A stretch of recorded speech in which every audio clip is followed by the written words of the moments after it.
축원합니다. 이 마음으로요, 앞뒤 옆에 계신 분들과 함께 가장 밝은 웃음으로 참 잘 오셨습니다, 큰은혜 받으시기 바랍니다 라고 인사하겠습니다. 참 잘 오셨습니다, 큰은혜 받으시기 바랍니다. 참 잘 오셨습니다, 큰은혜 받으시기 바랍니다. 이제 서로를 보시고 우리 이쪽은 저쪽을, 저쪽은 이쪽을 손을 들며 인사하겠습니다. 참 잘 오셨습니다, 큰은혜 받으시기 바랍니다. 참 잘 오셨습니다, 큰은혜 받으시기 바랍니다. 우리는 계속해서 사도 베드로 선생님을 통해 주신 하나님 나라의 합당한 성품, 신성한 성품에 대한 말씀을 나누고 있습니다. 8가지지요? 다 같이 한번 손을 이렇게 딱 주먹을 쥐고요, 하나하나 펴보면서 해보시지요. 두 손 다 들어야 돼요. 8개라. 자, 한번 해보죠. 첫 번째는 믿음, 두 번째는 덕, 이쪽이 있어요. 자, 세 번째는 지식, 네 번째는 절제, 다섯 번째는 인내, 여섯 번째는 경건, 일곱 번째는 형제의회, 여덟 번째는 사랑입니다. 믿음에 대해 2주간 말씀을 나누었죠. 믿음의 근간, 시작은 예수를 영접하는 것이라. 이 믿음, 일생의 이례적인 사건이란 말씀 드렸습니다. 한 번만 믿으면 돼요. 이 믿음은 어떠한 상황과 환경에서도 절대로 흔들리지 않는 믿음, 말로 할 수 없는 끔찍한 일을 했어도, 하나님이 원하시는 삶을 제대로 살지 못해도 이 믿음은 변하지 않습니다. 왜요? 하나님이 꽉 도장을 찍어주셨거든요. 너는 내 거다. 이 믿음, 보통의 사람들은요, 예수를 자신의 주님으로 고백하는 것입니다. 내가 예수를 믿습니다. 그리고 아버지와 어머니의 믿음을 따라 모태신앙으로 태어난 사람들은요, 스스로 결단과 결심을 할 수 있는 나이에 인격적으로 예수를 자신의 주님으로 영접하는 것입니다. 우리 이것을 신학적 표현으로는 거듭남 중생이라고 이야기하지요. 이게 믿음의 근간 시작입니다. 좀 더 믿음을 실제적으로 논할 때 우리는 믿음을 이렇게 기억하고 계셔야 됩니다. 마가복음 11장 23절과 24절에는 이렇게 말씀하지요. 기도하고 말하는 것은 될 줄로 믿으라. 그러면 그대로 되리라. 이 말씀 속에 우리는 무엇을 믿는 것일까요? 어떤 것을 믿는 것일까요? 기도한 내용들, 말한 내용들, 그 기도하고 말한 것들의 현상과 응답의 내용과 해결 방법을 믿는 게 아닙니다. 하나님 이렇게 되게 해주세요, 되게 해달라는 그 내용이 이루어질 것을 믿고 서로 막 갈등하고 이렇게 사는 것이 아니라, 현상을 주시고 응답을 주시며 해결을 하시는 하나님을 믿는 것이지요. 우리의 말하는 소리를 듣고 행하시는 하나님을 믿는 거예요. 기도하고 그 기도한 내용을 들으시고 기도를 응답을 주시는 하나님을 믿는 거지요. 하나님, 저는 이렇게 될 줄 믿습니다. 이렇게 될 줄을 믿는 게 아니라 이렇게 하시는 하나님을 믿는 것이지요. 믿음의 두 번째는 하나님을 믿는 것이지요. 믿음으로 충만하시기를 주님의 이름으로 축복합니다. 오늘은요, 덕에 관련된 말씀입니다. 덕. 이 성품은요, 저와 여러분들에 대해 성경을 통해 말씀하시는 하나님의 이야기를 먼저 알아야 합니다. 하나님 앞에 우리는 어떤 사람일까요? 성경을 통해 하나님은 저와 여러분들을 무엇이라, 누구라 말씀하고 있을까요? 하나님 앞에 우리는 먼저 이것을 기억해야 됩니다. 창세기 1장 27절에 이런 말씀이 있지요. 하나님이 자기 형상 곧 하나님의 형상대로 나 사람을 창조하시되 남자와 여자를 창조하시고. 우리는 하나님의 형상을 품고 있습니다. 우리 안에는 하나님의 형상이 있다는 것이지요. 그래서 베드로 선생님은 베드로전서 2장 9절에서 택하신 족속이요 왕같은 제사장들이요 거룩한 나라요 그의 소유가 된 백성이라고 말씀해 주시는 것이지요. 우리는 하나님의 형상이 있습니다. 또 우리는 어떤 사람일까요? 창세기 1장 28절의 말씀 속에 보니까 하나님이 그들에게, 우리를 말하는 것이죠, 그들에게 복을 주시며 하나님이 그들에게 이르시되 생육하고 번성하여 땅에 충만하라, 땅을 정복하라, 바다의 물고기와 하늘의 새와 땅에 움직이는 모든 생물을 다스리라 하시니라. 하나님이 그들에게 복을 주시되 우리는 하나님께 복을 받은 사람들입니다. 목사님 복을 받아야 되죠. 이미 복을 받았어요. 그리고 받고 있어요. 그리고 받을 거예요. 이미 복을 받은 사람들이라는 것이지요. 계속해서 로마서 4장 25절의 말씀 속에 보니까 예수는 우리가 범죄한 것 때문에 내줌이 되고 또한 우리를 의롭다 하시게 하여 살아나셨느니라. 예수께서 우리를 위하여 죽으셨다가 다시 살아나셨습니다. 이것만이 아니지요. 사도 바울 선생님은 에베소 3장 14절 이하에서 에베소 성도들을 위해 기도할 때 기도의 첫 부분에 이렇게 말합니다. 이러므로 내가 하늘과 땅에 있는 각 족속에게 이름을 주신 아버지 앞에 무릎을 꿇고 비노니, 이름을 주신 아버지 앞에 너는 내 것이다, 내가 끝까지 너를 책임져 주리라는 의미로 하나님은 우리에게 직접 이름을 지어 주셨다는 것이지요. 하나님 형상이 있습니다. 하나님께 복을 받았습니다. 우리를 위하여 예수께서 죽으셨다가 살아나셨습니다. 하나님이 직접 우리의 이름을 지어 주셨지요. 하나 더 조금 놀라운 말씀이지요. 우리 두 번째 본문을 찾아봅니다. 함께 마태복음 18장을 찾아보도록 하겠습니다. 신약성경 31쪽에 있습니다. 마태복음 18장. 마태복음 18장에서 우리를 향하여 하나님 말씀하시는 내용 하나 더 있습니다. 자, 우리 10절의 말씀을 같이 한번 읽어보죠. 마태복음 18장 10절 말씀 같이 읽습니다. 상가 이 작은 자 중에 하나도 업신여기지 말라. 너희에게 말하노니 그들의 천사들이 하늘에서 하늘에 계신 내 아버지 얼굴을 항상 배옵느니라. 아멘. 자, 이 말씀 누가 했을까요? 마태가? 아니면 예수께서? 예수께서 10절에 뭐라고 말씀하셨냐면 우리에게 누가 있다고요? 하나님이 보내주신 천사가 있대요. 천사가 있다고 말합니다. 천사의 존재에 대해 히브리서 기자는요, 히브리서 1장 14절 이렇게 말씀합니다. 모든 천사들은 섬기는 영으로서 구원받을 상속자들을 위하여 섬기라고 보내심이 아니냐. 하나님이 보냈다는 거예요. 누구를 위하여? 믿는 성도들을 위하여 자신의 사자, 천사를 보냈다는 것입니다. 믿음의 성도인 우리 한 사람 한 사람 곁에는 눈에 보이지는 않지만 하나님께서 보내신 천사가 있습니다. 천사가 있습니다. 이걸 믿으시기를 주 이름으로 축복합니다. 그래서 그 천사는 어떤 일을 하는 걸까요? 우리를 보호하고 섬기며 하나님의 뜻을 알립니다. 여기에 매일 18장 10절 말씀처럼 매일 하나님께로 가 우리의 사정과 상황과 일들, 누가 기쁨과 감사와 고마움을 주었는지, 반대로 누가 슬픔과 실망과 상처를 주었는지를 어떻게 할까요? 하나님께 어떻게 할까요? 고합니다. 하나님 얼굴을 항상 배웠는데요, 예를 들어 저 곁에 천사가 있는데 그 천사가 어느 순간에 하나님 보좌 앞에 나아가 하나님께 말씀을 하는 겁니다. 하나님, 어느 권사님이 목사님을 위해 기도하고 있어요. 하나님이 알고 계시지만 그렇게 말을 한다는 것이죠. 천사가 하나님께. 여러분 곁에 있는 천사가 여러분을 보호하고 지키며 하나님의 뜻을 전하면서 하나님께 여러분의 일들을 다 알린다는 거예요. 누군가 여러분에게 고마움을 주었다면 그 고마움을 주었던 사람의 이야기를 하나님께 이야기하고, 반대로 슬픔과 좌절과 낙심과 아픔을 주었다면 이 이야기도 하나님께 가 그 사람의 이야기를 그대로 전한다는 것이지요. 우리 안에는 하나님의 형상이 있습니다. 하나님께 복을 받았지요. 하나님의 하나밖에 없는 아들 예수와 우리의 생명을 바꿨습니다. 우리의 이름을 직접 지어주셨지요. 하나님이 보내신 주님의 천사가 있습니다.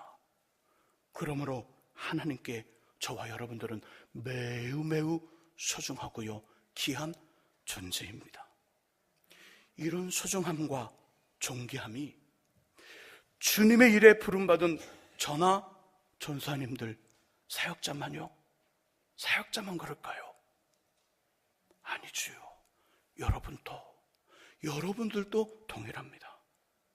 이런 존귀함과 소중함이 여러분들만요? 아니지요. 저와 전사님들, 사역자들도요, 동일하다는 것입니다. 이런 의미로 옆에 계신 분들과 함께 손을 꼭 잡아주시면서 이렇게 인사하길 원합니다. 장로님, 권사님, 집사님은 제가 아는 사람 중에 가장 소중한 사람입니다 라고 인사하겠습니다. 장로님, 권사님, 집사님, 제가 아는 사람 중에 가장 소중한 사람입니다. 제가 아는 사람 중에 가장 소중한 사람입니다. 자, 우리 앞에 뒤에 계신 분들 좀 속상할 것 같아요. 아까 뒤에 계신 분들과 함께 인사하겠습니다. 동일하게 인사하겠습니다. 장로님, 권사님, 집사님은 제가 아는 사람 중에 가장 소중한 사람입니다. 가장 소중한 사람입니다. 맞습니다. 우리들은 하나님 앞에 매우 소중하며 귀한 존재입니다. 이것을 꼭 기억하시고요, 주님 안에서 자신을 소중히 여기시며 다른 사람들도 소중히 여기시기를 예수님의 이름으로 부탁드립니다. 그러므로 다른 사람들을 실족하지 않게 해야 합니다. 실족하지 않게 해라. 본문 6절과 7절의 말씀, 마태복음 18장 6절과 7절의 말씀을 같이 한번 읽어보죠. 6절과 7절 읽습니다. 누구든지 나를 믿는 이 작은 자 중 하나를 실족하게 하면 차라리 연자맷돌이 그 목에 달려서 깊은 바다에 빠뜨려지는 것이 나으니라. 실족하게 하는 일들이 있음으로 말미암아 세상에 화가 있도다. 실족하게 하는 일이 없을 수는 없으나 실족하게 하는 그 사람에게는 화가 있도다. 아멘. 저와 여러분들이 하나님 앞에 소중해요. 너무너무 귀해요. 그러니까 스스로 자신을 실족치 않게 해야 되고요, 우리는 다른 사람들을 실족하게 하면 안 돼요.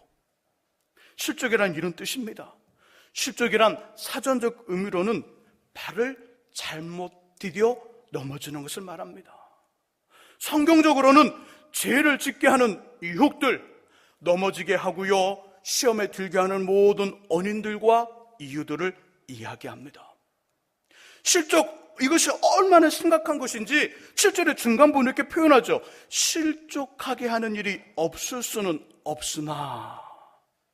우리들이 살아가는 세상, 우리들 속해 있는 가정, 삶의 현장, 믿음의 공동체인 교회도 다른 사람들을 넘어지게 하거나 시험에 들게 하는 실족이 있을 수 있다는 것을 주님도 인정하고 있습니다. 하지만 이렇게 하는 사람은 하나님으로부터 뭐가 있다고요? 화가 있을 것이다.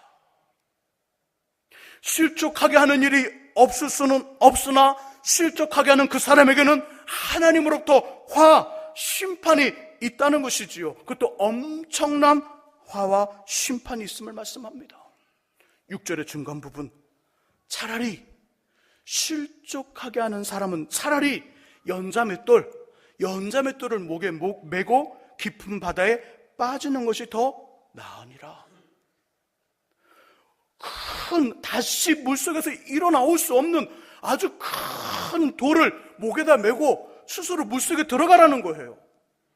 실족하게 하는 그 사람에게 이 말, 하나님의 화가 얼마나 무섭고 크든지 얼마나 심각했든지 주님은 말씀하는 것이지요. 그렇게 한다면 그 사람은 차라리 연자맷돌을 목에 메고 물속에 빠지는 것이 더 나으니라.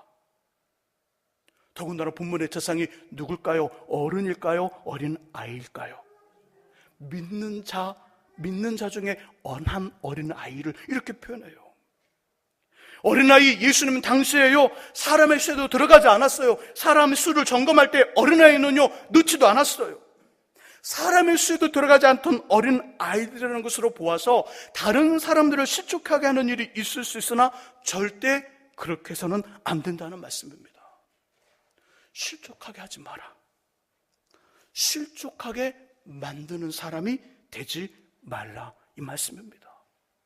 성경은 너무나도 분명한 이야기를 하고 있는 것이지요.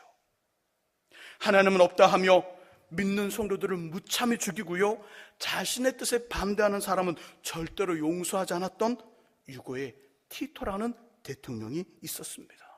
티토 대통령 들어봤을 것 같아요. 이 티토 대통령 무참히 성도들을 죽였고 또 하나님을 거절하고 거부하고 하나님이 없다 말했던 이 사람, 그의 어린 시절은요, 하나님을 예배하는 상당히 멋진 믿음의 소년이었습니다. 믿음의 소년. 하지만 어느 날 주일 미사 시간에 신부님을 도와 성찬식을 하게 되었지요. 성당에서는 순서를 짜 이 소년들이, 어린 소년들이 신부님을 도와 성찬식을 합니다. 순서가 되었던 티토는 신부님을 뒀다가 그만 실수하여 성찬용 포도주 그릇을 땅바닥에 떨어뜨렸어요. 쨍그랑 짱! 그리고 앞이 어수선해졌습니다. 성당의 분위기는요, 찬물을 끼얹듯 조용해졌고요, 다들 눈이 동그랗게 뜨고요, 어쩔 바를 몰랐어요. 이 어린 티토는요, 정말 가슴이 쿵쾅쿵쾅 뛰면서 더 심각한 표정을 짓고요, 난처한 모습을 보였지요. 그때 신부님, 이 티토에게 이렇게 합니다. 이 두근거리는, 이 두려워하는 이 소년을 보고 이 신부님이 뺨을 딱 때리면서 이렇게 말했어요. 다시는 제단 앞에 나타나지 말라. 다시는 성당에 들어오지 말라 소리를 쳤어요. 이후로 티토 일생 동안 천주교회에 발을 딛지 않습니다. 그리고 장성하여 하나님을 거절하고 하나님이 없다고 말하는 공산주의의 대지도자, 아주 큰 사람이 됩니다. 공산주의에. 그리고 성도들을 무참히 학살합니다. 믿는 성도들, 크리스찬이든 아니면 천주교인이든 믿는 성도들, 믿는다고 말한다면 모두 다 그는 다 죽여버렸어요. 왜 티토가 이렇게 변했을까요? 하나님을 찬양하고 하나님을 예배하고 또 신부님을 도와 성찬식을 진행할 정도로 그렇게 인정받던 이 소년이 어느 한순간 이렇게 확 변하여 하나님을 거절하고 하나님이 없다고 말하는 공산주의자가 되었고요, 하나님을 믿는 성도들을 죽이는 그런 어떤 무침한 사람이 되었을까요? 그 신부님의 적절하지 못한 행동이 어린 소년의 마음을 실족하게 만든 거예요. 실족하게 만든 거예요. 실족은 이렇게 끔찍한 결과를 가져옵니다. 실족하게 하는 일이 있을 수 있지요. 하지만 저와 여러분들은 그런 사람이 되지 않기를 주님의 이름으로 축복합니다. 자, 그렇다면 어떻게 해야 될까요? 어떻게 하면 다른 사람을, 나를 포함한 다른 사람들을 실족하지 않게 할 수 있을까요? 그 답은 지금 우리가 나누고 있는 하나님 나라에 합당한 성품, 신의 성품 중 두 번째, 덕을 갖추면 됩니다. 덕을 갖추면요, 다른 사람들을 실족하게 하는 인생이 아니라 반대로 다른 사람들, 실족을 당한 사람들일지라도 다른 사람들을 주님 앞에 세워주는 인생이 될 수 있습니다. 덕이 있으면 그렇다는 것이지요. 다른 사람들을 세워주는 덕, 우리 안에 있기를 주님의 이름으로 소망합니다. 우리들이 갖춰야 될 덕의 첫 번째는 뭘까요? 덕의 첫 번째는 은혜를 주려는 말과 행동의 덕입니다. 은혜를 주려는 말, 은혜를 주려는 행동, 이것을 하는 덕이라는 것이지요. 골로새 4장 6절에 이런 말씀이 있습니다. 제가 그분 읽어보겠습니다. 잘 들어보시기 바랍니다. 골로새 4장 6절 말씀, 너희 말을 항상 은혜 가운데서 소금으로 맛을 낸 것 같이 하라. 그러면 각 사람에게 마땅히 대답할 것을 알리라. 너희 말을 항상 은혜 가운데서 소금으로 맛을 낸과 같이 하라. 우리들의 말과 행동에는요, 여러 종류가 있습니다. 말과 행동의 종류가 있다는 것이죠. 관심 없는 사람에게 마지못해 내뱉는 형식적인 인사와 같은 입술의 말과 행동이 있습니다. 정보를 나누며 기술을 나누어 가르쳐주는 머리의 말과 머리의 행동이 있지요. 감정을 공감해주는 마음의 말과 행동이 있습니다. 눈과 얼굴 표정, 손과 몸짓 등 신체를 통하여 자신의 의사를 상담하게 전달해주는 영혼의 말과 행동이 있습니다. 여기 하나 더, 생명의 말과 행동도 있지요. 사람을 살리는 생명의 말과 행동, 이 말과 행동은요, 마음의 말과 행동, 그리고 영혼의 말과 행동이 결합된 것입니다. 다른 사람들의 기분을 이해하고 공감하는 것이지요. 은혜를 주려는 말과 행동의 덕은 여기에 해당합니다. 생명의 말과 행동, 예를 들면 이런 것이지요. 학교에 다니는 우리의 자녀가 그날 체육대회를 했어요. 체육대회를 했는데요, 달리기에서 1등을 했습니다. 1등. 집에 오자마자 부모님에게 이 아이 어떡할까요? 엄마, 내가 오늘 체육대회에서 달리기 1등을 했어요. 1등을. 이렇게 말하는 아이의 마음속에는 뭐가 있는 것이죠? 어떤 마음? 괜찮은 마음, 좋은 마음, 신나는 마음이 있어요. 슬픈 마음이 전혀 이 마음에는 없는 거예요. 이때 부모들은 우리가 머리로만 반응한다면 어떻게 말할까요? 몇 명이 달렸는데? 몇 명이 달려서 1등 했니? 그래, 상품은 뭐야? 그죠? 머리로만 반응하면 몇 명 달려서 1등 했는데 너 혼자 달린 거 아니야? 혹시 2명 달려서 1등 했니? 그 말이잖아요. 몇 명이 달렸니? 그리고 1등 상은 뭐야? 이게 머리로만 반응할 때 나타나는 모습이에요.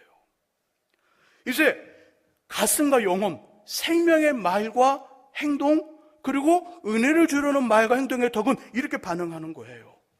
먼저 아이의 눈을 바라봅니다. 째려보지 마세요, 이때. 야, 이렇게 하면 안 돼요. 부드럽게 눈을 뜨고 아이의 눈을 주시합니다. 눈으로 지금 컨택이 이루어지는 거예요. 눈을 바라보고요. 꼭 안아주는 거죠.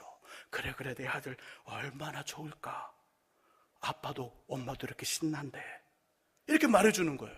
자, 이 말에는요, 그래, 내 아들 얼마나 좋을까. 여기는 지금 누구의 마음을 이해해주는 거예요? 그렇죠. 아이의 마음을 이해해주는 거. 너무 신나서 엄마, 아빠 오늘 1등 했어요. 그 말에 너무 신나, 너무 기분 좋아, 너무 날아갈 것 같아. 그 마음을 갖고 있는데 이 마음을 엄마, 아빠가 이해하고, 야, 너무너무 좋겠다. 눈을 꼭 바라주면서 안아주면 너무너무 좋겠다. 그 아이의 마음을 이해해주는 거예요. 그렇게 말한 것이죠. 엄마가 이렇게 신나는데 그 아이의 마음을 어떻게 하는 걸까요? 공감해주는 거예요. 그 아이의 마음을 이해해주고 그 아이의 마음을 공감하여 말로 표현하고 행동으로 표현해주는 거죠. 이것이 바로 생명의 말과 행동이고요. 은혜를 주려는 행동과 말의 덕입니다.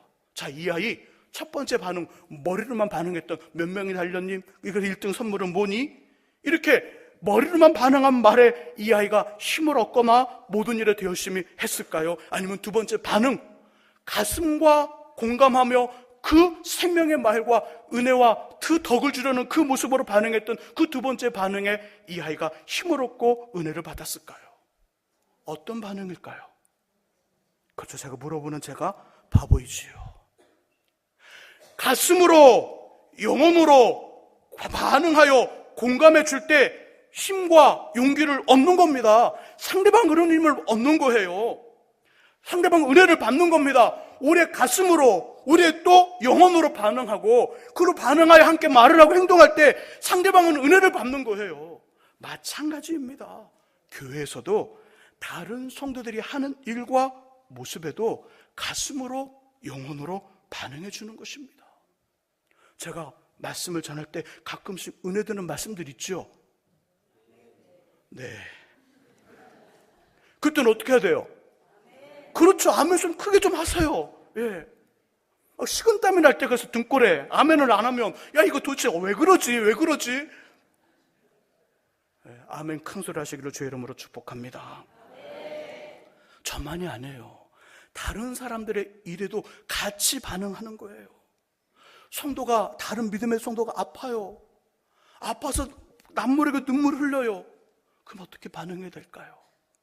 얼마나 힘이 드니, 얼마나 힘들어. 같이 기도해 줄게. 같이 울어주는 거예요. 그리고 같이 울어주는 거예요. 그 성도가 어떤 일을 했어요. 그 어떻게 반응해야 될까요? 좀 부족해요. 야, 너 너무 잘했어. 최고다, 최고. 그때는 이렇게 최고도 하나만 하면 안 돼요. 두 손 들고 최고다, 최고. 한 번만 밀면 안 돼요. 몇 번까지 밀어요? 3번까지 밀어요. 잘했다, 이렇게. 예. 최고다, 최고. 이렇게 밀어주는 거예요. 야, 이렇게 하니까 살아. 뭘 살아요? 그냥 똑같은데. 살아. 말을 해주는 거예요. 내가 본 것 중에 내가 한 것이 제일 잘했다. 멋져. 내가 먹어본 중에 내 음식이 제일 맛있어. 오늘 점심도 보겠습니다. 누가 그 말을 하시는지 안 하시는지. 그렇게 반응하는 거예요. 그렇게 말해주는 거예요. 주변 사람들의 흠을 찾으려면요, 한도 끝도 없어요. 한도 끝도 없습니다. 아마 예수님도 우리를 만족시킬 수 없을 거예요. 예수님 우리 교회에 나타나셨어요. 막 어떤 일을 하세요. 그 흠을 찾으려면요, 예수님도 우리 앞에 꿈쩍 못해요. 예수님 우리를 만족시킬 수 없어요. 그 사람의 수고에 공감하여 칭찬해 주시기 바랍니다.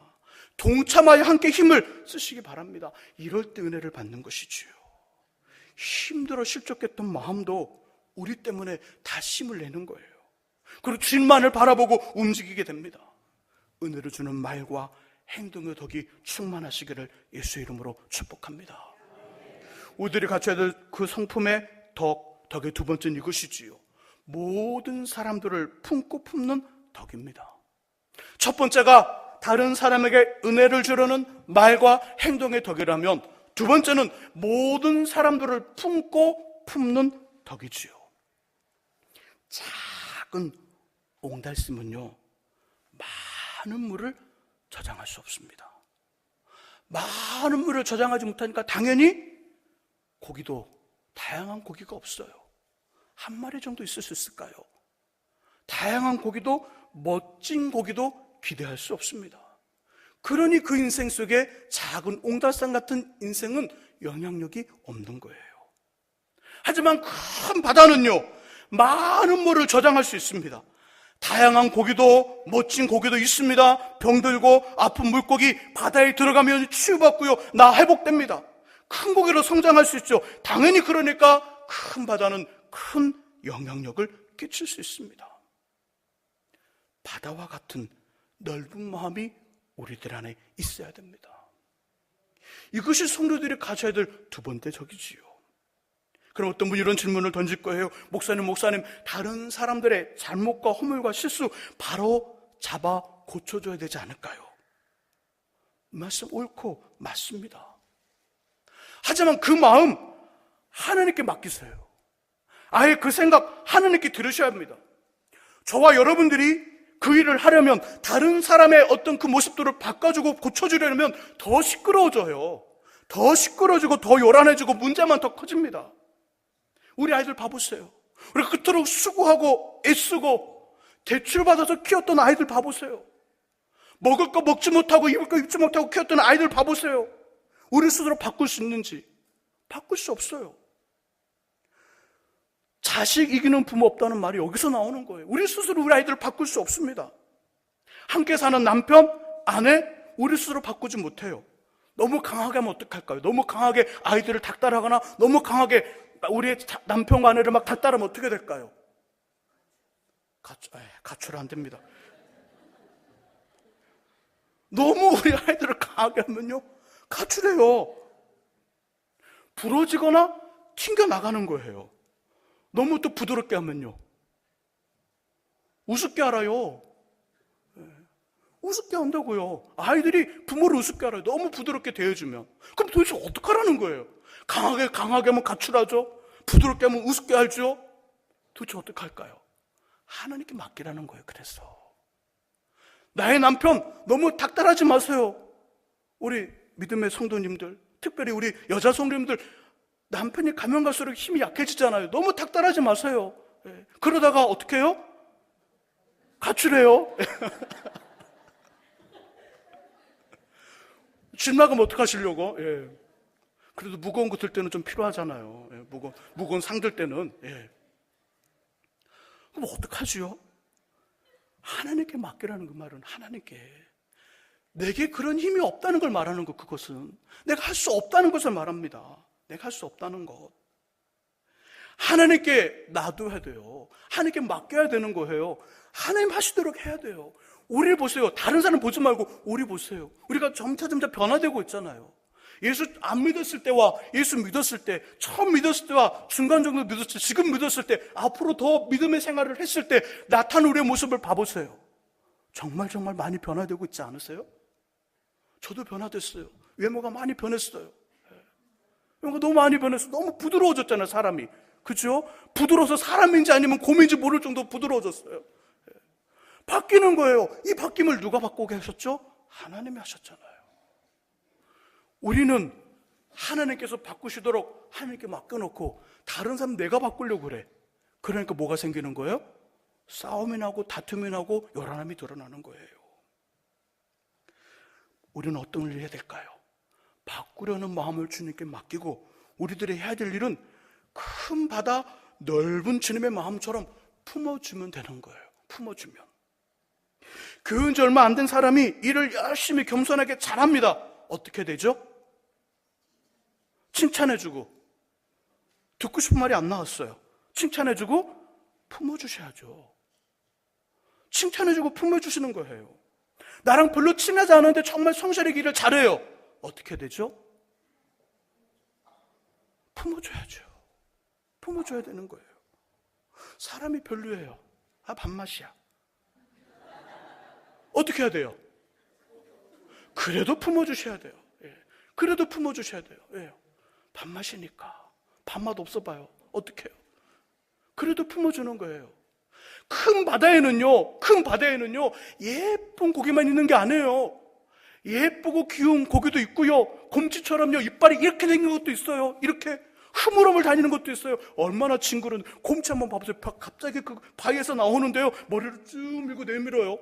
이게 장어인지 곰치인지 미꾸라지가 커서 이렇게 됐는지 그런 고기도 있어요. 품으셔야 돼요. 이것이 우리를 향하신 예수님의 마음입니다. 모든 사람들을 품으시길 주의 이름으로 축복합니다. 이제 말씀을 정리하기 원합니다. 조금 있으면 김장철이 돼요. 김장철이. 근데 어떤 누구도 밭에서 뽑아온 배추를 그냥 김치로 만드는 경우는 없어요. 반드시 뭘 할까요? 그렇죠. 소금을 뿌려서 숨을 죽인 다음 양념을 넣어 맛있는 김장김치를 만들어요. 소금을 넣는다. 성경적으로 소금은요, 변하지 않으시는 예수를 나타내요. 이것처럼 우리의 영혼과 마음, 삶에 변하지 않는 소금 되시는 예수님을 통해 우리의 흥분되고 격한 우리의 마음을 부드럽게 만들어 주변의 모든 사람들을 품고 은혜를 주는 말과 행동으로 우리의 품에서 모든 사람들이 믿음의 싹이 나고요, 줄기가 자라 꽃과 열매를 맺는 덕이 있는 하나님의 사람들이 되시기를 예수님의 이름으로 축원합니다. 기도하겠습니다. 하나님 아버지, 맞습니다. 주님의 큰 마음 때문에, 넓고 부드러운 마음 때문에 지금까지 우리가 살아 있습니다. 이것처럼 예수님, 우리에게 모든 사람들을 품고 은혜를 주는 말과 행동으로 이들을 또 함께 살아가라 이야기하십니다. 때로는 어떤 사람은 모태신앙으로 50년, 60년 긴 시간 동안 예수를 믿은 사람도 있을 것이고, 이제 막 믿음을 시작하여 무엇인지 모르고 그냥 교회에 나오는 사람도 있을 것입니다.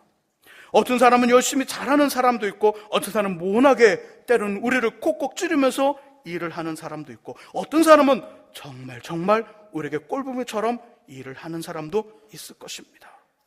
그래도 우리들 예수님처럼 품고 품으며 덕을 베푸는 하나님의 사람들 되게 해 주옵소서. 예수 그리스도의 이름으로 기도합니다.